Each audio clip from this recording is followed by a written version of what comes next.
Hi friends, welcome to మన Bommarillu. Upcoming రివ్యూలోకి వెళ్ళిపోదాం. Rudra and Ganga district లెవెల్లో జరిగే ఉమెన్స్ బాక్సింగ్ కాంపిటీషన్కి నేమ్ రిజిస్టర్ చేసుకోవడానికి వెళ్తున్నారు అని తెలుసుకున్న వీరు అండ్ ఇషిక ఒక ప్లాన్ వేసుకుంటారు. ఆ ప్లాన్లో భాగంగా ఖచ్చితంగా గంగకి టైం వేస్ట్ అయ్యేలా చెయ్యాలి అని గంగతో పనులు చెప్పించడానికి ఫిక్స్ అవుతారు ఇషిక అండ్ వీరు. ఆ ప్లాన్లో భాగంగా కావాలనే శకుంతల మైండ్ని మ్యానిపులేట్ చేసి, అత్తయ్య గారు ఇవాళ మీరు గుడిలో అన్నదానం జరిపిస్తారు, ఉపవాసం కూడా ఉంటారు, కానీ చూసారా కొంతమంది ఈ ఇంట్లో షికారుకు వెళ్తున్నారు, అంతెందుకు రుద్రబావ గంగని తీసుకొని షికారుకు వెళ్తున్నాడు అని కావాలనే చెప్పేసరికి ఇంకా శకుంతల ఈగో అయితే హర్ట్ అవుతుంది. వెంటనే గంగని పిలిచి, చూడు గంగా, నువ్వు అన్నదానానికి సంబంధించిన అన్ని నైవేద్యాలు వంటలు కంప్లీట్ చేసిన తర్వాతే వెళ్ళాలి అని గట్టిగా చెప్తుంది. పాపం గంగ అన్ని పనులు ఫినిష్ చేసుకున్న అన్నదానానికి నైవేద్యాలు వండాలి అని కష్టంగా పాపం త్వరగా అన్ని వంటలు చేస్తుంది. అదంతా చూస్తూ రుద్ర, గంగా ఫాస్ట్, మనకి టైం అవుతుంది అని అంటాడు. పాపం అనుకున్న దానికంటే ముందే నైవేద్యాలన్నీ కష్టపడి వండేస్తుంది గంగా. వండి ఇంకా స్పీడ్గా రెడీ అయ్యి కార్లో రుద్రతో పాటు బయలుదేరుతుంది. గంగా, ఇంకా మనకి 10 minutes మాత్రమే ఉంది, కమాన్ లెటస్ గో అని చెప్పి లోపలికి వెళ్ళబోతూ ఉంటాడు గంగతో పాటు రుద్ర. కరెక్ట్గా అదే టైంకి రుద్రాకి ఒక ఫోన్ కాల్ వస్తుంది.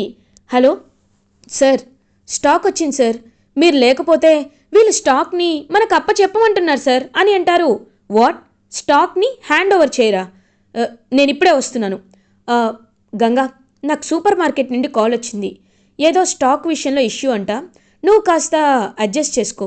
అండ్ నీకు గుర్తుంది కదా, ఫస్ట్ వెళ్ళగానే నువ్వు నా పేరు చెప్పు, తర్వాత మన అకాడమీ పేరు చెప్పిన తర్వాత నీ నేము, నీ ఆధార్ కార్డు అండ్ వాళ్ళని బాడీ వెయిట్ ఎంత మెజర్ చేసుకుంటారు, నీకే ట్రైనింగ్ ఇస్తే కరెక్ట్గా ఉంటుందో వాళ్ళ ట్రైనింగ్ ఇస్తారు, నువ్వు మాత్రం చాలా జాగ్రత్తగా కాన్ఫిడెంట్గా ఉండాలి అని రుద్ర పాపం గంగకి టిప్స్ చెప్పి హుటాహుటిన సూపర్ మార్కెట్కి బయలుదేరతాడు. ఇంకా పారు ఒంటరిగా వస్తున్న గంగ వైపు చూస్తూ పోగరుగా నవ్వుకుంటూ ఉంటుంది. హబ్బో, రావనుకున్నాను, కరెక్ట్ టైంకే వచ్చేసావే అని అంటుంది. టైం అనేది ముందు వెనక అవుతుంది, కానీ నా టైమింగు ఎప్పుడూ ఒకేలా ఉంటుంది పారు అని అంటుంది. హో, ఓవర్ కాన్ఫిడెన్సా? సరే, నేమ్ రిజిస్టర్ చేసుకోవడానికి ఇంకొక 10 minutes మాత్రమే టైం ఉంది, వెళ్ళు వెళ్ళు అని అంటుంది. వెళ్తున్నాను అని వెంటనే ఇంకలా గంగ వెళ్ళబోతుంటే పారు ఒక ప్లాన్ ప్రకారం గంగాపై కాఫీ మరకలు పడేలా చేస్తుంది. సో వెంటనే పాపం గంగ అదంతా క్లీన్ చేసుకోవడానికి వెళ్తూ ఉంటే గంగ వాష్రూమ్లోకి వెళ్ళగానే గంగని బయట నుండి లాక్ చేసేస్తుంది పారు. లాక్ చేసి ఇంకా ఆ కీస్ని తన దగ్గరే ఉంచుకొని, గంగా ఇప్పుడు ఏంటి, నువ్వు నన్ను ఓడిస్తావా? నీకు నిజంగా అంత పొగరుందా? చూస్తా నువ్వు నన్ను ఎలా ఓడిస్తావు, అసలు నువ్వు ఈ కాంపిటీషన్లో ఎలా ఉంటావో ఖచ్చితంగా చూస్తా అని ఇంకలా పొగరుగా నవ్వుకుంటూ అక్కడి నుండైతే వెళ్ళిపోతుందన్నమాట పారు. ఇంకలా గంగా అయితే బాక్సింగ్ పాపం డోర్ కొడుతూనే ఉంటుంది. బట్ ఎవరు డోర్ తీరు, ఎవరైనా ఉన్నారా, తలుపు తీయండి తీయండి అని పాపం కొడుతూనే ఉంటే అప్పుడే కరెక్ట్గా రుద్ర అయితే ఇంక వెంటనే ఆగుతాడు. అయ్యో, గంగ హ్యాండ్ బ్యాగ్ ఇక్కడే మర్చిపోయిందా, వెంటనే వెళ్ళి గంగకి ఇవ్వాలి అని గంగ కోసం రుద్ర వెళ్తాడు. వెళ్ళి ఇంక వెంటనే చూసేసరికి అక్కడ గంగ కనిపించదు. ఒక్కసారిగా రుద్ర షాక్ అయిపోతాడు. వెంటనే అక్కడికి పారు వస్తుంది. ఏంటి రుద్ర, గంగ కోసం వెయిట్ చేస్తున్నావా? అయినా గంగ ఇక్కడికి రాలేదు కదా అని అంటుంది. What nonsense are you talking, Ganga ఇక్కడికే వచ్చింది కదా అని అంటారు. లేదు, నీతో అలా చెప్పింది, కానీ తను ఇక్కడికి రాకుండా ఇక్కడే దిగి ఎక్కడికో వెళ్ళిపోయింది అని అంటుంది పారు. నో, గంగ అలా చేయదు, గంగ నాకు చెప్పి సడన్గా ఎక్కడికో వెళ్ళదు, గంగకి ఏదో అయ్యింది, అదేంటో ఖచ్చితంగా తెలుసుకోవాలి అని అకాడమీ చుట్టూ వెతుకుతూ ఉంటాడనమాట రుద్ర. కరెక్ట్గా అప్పుడే ఇంకా టైం అయిపోయింది అని వాళ్ళు వెళ్ళబోతుంటే రుద్ర పాపం వాళ్ళ దగ్గరికి వస్తాడు, రిజిస్టర్ చేసుకునే వాళ్ళ దగ్గరికి వస్తాడు. సార్, 1 minute సార్ అని అంటారు. Hi mister Rudra Pratap, how are you అని అడుగుతారు. Sir I'm good. కాకపోతే నా వైఫ్ ఇక్కడికే ట్రైనింగ్కి అని వచ్చింది. తను కనిపించట్లేదు. ప్లీజ్ ఒక 2 minutes వెయిట్ చేస్తారా అని అంటారు. మీ అకాడమీ నుండి వచ్చిన ప్రతి స్టూడెంట్ ఎలా ఉంటారో మాకు తెలుసు రుద్ర. మీరు చాలా టాలెంటెడ్ కదా. సరే, మీకోసం మేము ఒక 5 minutes వెయిట్ చేస్తాం. అంతకు మించి అంటే రూల్స్ ఒప్పుకోవు అని అంటారు. థ్యాంక్ యూ సార్ అని చెప్పి వెంటనే ఇంకా గంగని వెతుకుతాడనమాట రుద్ర. అప్పుడే కరెక్ట్గా గంగ ఏమో తలుపు కొడుతూ ఉంటే ఇంకా గంగకి రుద్ర కాల్ చేస్తాడు. హలో సార్ అని అంటుంది. గంగ, నువ్వెక్కడున్నావు అని అడుగుతారు. సార్, నేను వాష్రూమ్ దగ్గర ఉన్నాను సార్ అని చెప్పగానే ఇంకా వెంటనే గగనైతే రుద్ర అయితే ఇంక వెంటనే అలా వాష్రూమ్ దగ్గరికి వెళ్ళి డోర్ని ఒక్క కాలుతో తంతాడు. వెంటనే డోర్ వచ్చేస్తుంది. పాపం గంగ పరిగెత్తుకుంటూ బయటకు వచ్చేసరికి పారు కోపంగా చూస్తూ ఉంటుంది. ఇంకా అలా పారు దగ్గరికి వచ్చి, ఇదంతా నీ ప్లానే కదా అని అంటారు. ఏంటి మరి అలా మాట్లాడుతున్నావు రుద్ర? నేను అంతలా నీకు చీప్గా కనబడుతున్నానా? అయినా నేనెందుకు అలా చేస్తాను అని అంటుంది. లేదు సార్, నాకెందుకో ఇదంతా తన ప్లానే అనిపిస్తుంది అని అనేసరికి ఇంకా వెంటనే వాళ్ళైతే చూస్తూ ఉంటారు. సార్, రిజిస్ట్రేషన్కి టైం ఎండ్ అవుతుంది, మీరు త్వరగా వస్తే అని అనేసరికి పాపం గంగ నేమ్ని రిజిస్టర్ చేయిస్తారనమాట రుద్ర. చేయించి ఇంకా గంగకి అక్కడే అకాడమీలో ప్రాక్టీస్ చేసేలా ఒక ఎలిజిబిలిటీని అయితే క్రియేట్ చేస్తారు. ఇంకా గంగకి మొత్తం ట్రైనింగ్, ప్రాక్టీస్, ఎక్సర్సైజ్ అవన్నీ అక్కడ. ఒకవేళ ఏదైనా ఎక్స్ట్రా చేయాలంటే రుద్ర గంగతో చేయిస్తాడు.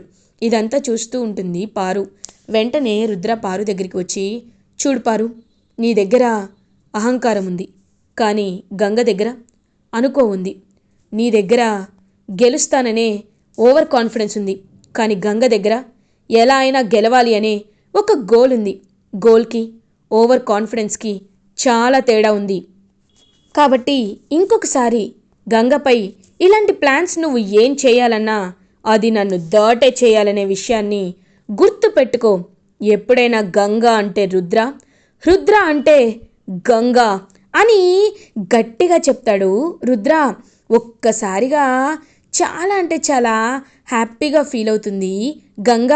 ఇంకలా రుద్ర గంగని తీసుకొని అక్కడి నుండి వెళ్ళిపోతూ ఉంటే పారు, ఏంటిది ప్లాన్ అంతా ఇంత రివర్స్ అయిపోయింది, ఇలా అవుతుందని అస్సలు ఎక్స్పెక్ట్ చేయలేదు అని కోపంతో రగిలిపోతూ ఉంటుంది. ఇంకా అలా రుద్ర గంగ ఇద్దరు ఇంటికి రీచ్ అవుతారు. శకుంతల గుడికి తీసుకువెళ్తుంది గంగ అండ్ రుద్రాని. ఇంకా గుడికి తీసుకువెళ్ళి అలా గుడిలో భాను పేరుపై అన్నదానాన్ని జరిపిస్తూ ఉంటుంది. ఇంకా భానుని గుర్తు చేసుకుంటూ భాను తనతో పాపం ఎంత క్లోజ్గా ఉండేవాడు, భాను చనిపోయాక తన పరిస్థితి ఎలా అయిపోయింది అనే విషయాల్ని గుర్తు చేసుకుంటూ చాలా బాధపడుతూ ఉంటుంది శకుంతల. ఇంకా అలా శకుంతల దగ్గరికి వెళ్తుంది. గంగా, అమ్మగారు అని అంటుంది. ఒక్కసారి నా మనసు విరక్కొట్టిన వాళ్ళు మళ్ళీ నా దగ్గరికి వస్తే నాకు నచ్చదు అని అంటుంది శకుంతల. అమ్మగారు, ఒకసారి నేను చెప్పేది వినండి.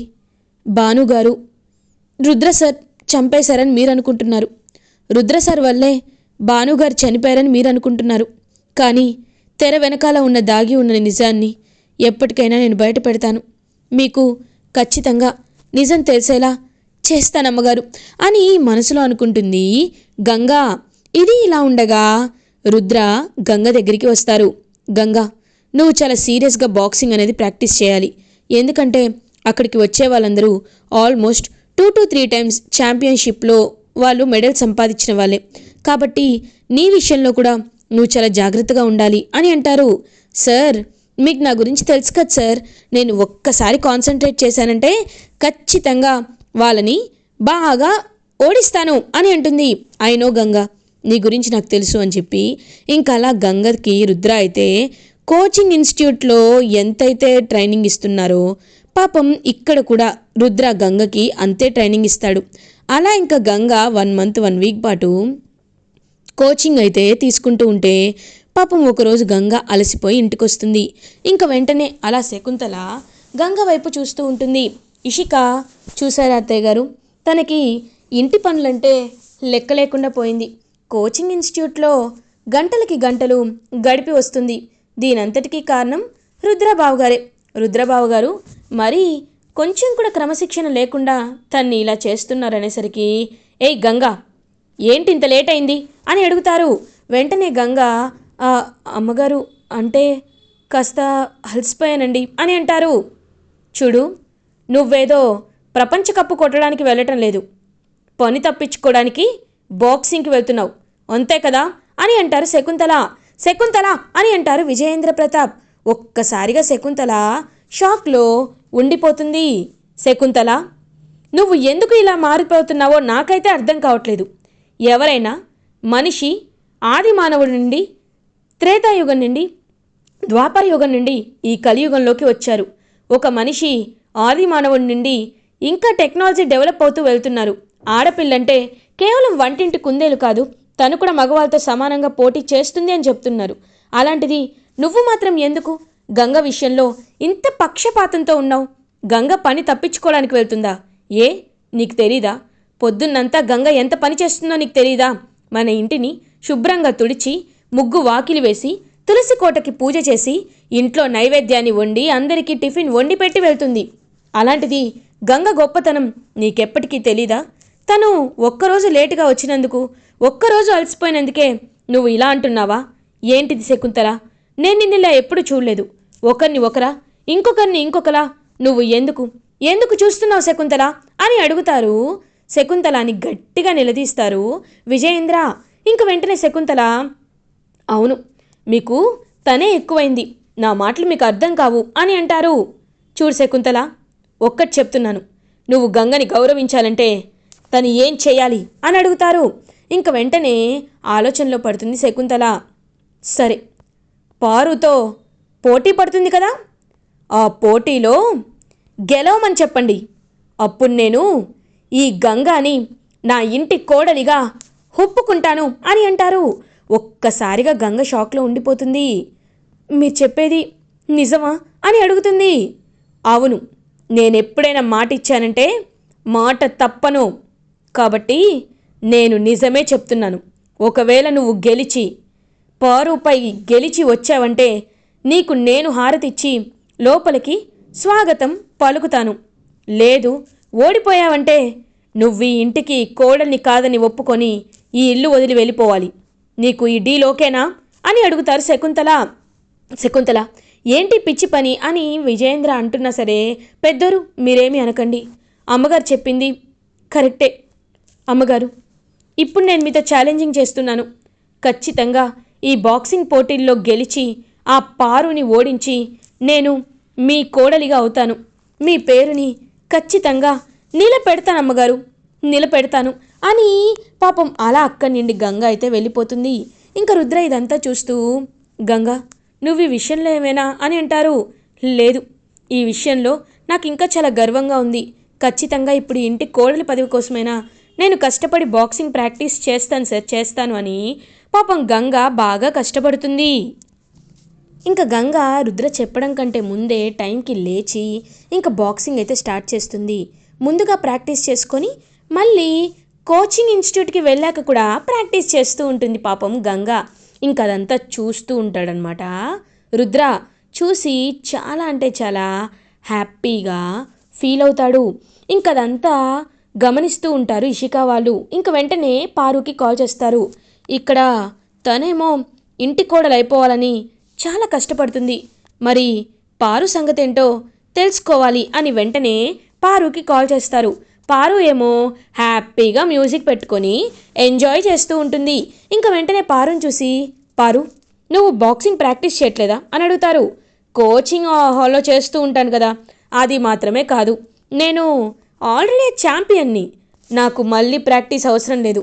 అయినా నా ముందు తను ఒక జూజుబీ, తనతో నాకేంటి పోటీ, ఏదో చెప్పారని పోటీ పడాల్సి వస్తుంది అంతే అని ఇంకా అలా చాలా అంటే చాలా లైట్ తీసుకుంటూ ఉంటుందన్నమాట పారు.